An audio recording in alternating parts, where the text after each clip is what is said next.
টোটো রিকশা থেকে প্রচুর পরিমাণে নেশা ট্যাবলেট উদ্ধার করল আলিপুরদুয়ার পুলিশ। গোপন সূত্রে খবরের ভিত্তিতে আলিপুরদুয়ার পুলিশ বৃহস্পতিবার বিকেলে আলিপুরদুয়ার বীরপাড়া এলাকায় একটা টোটো রিকশা আটক করে টোটো চালকের সেটের থেকে প্রচুর পরিমাণে নেশার ট্যাবলেট উদ্ধার করে।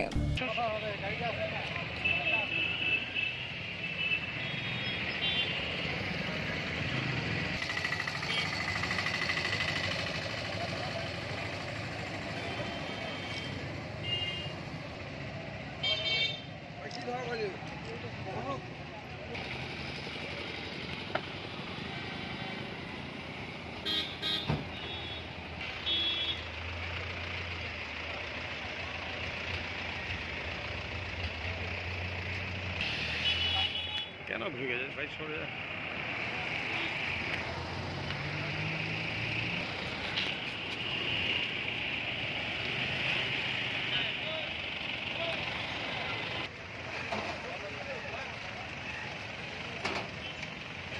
টেলিকাস্ট হবে না।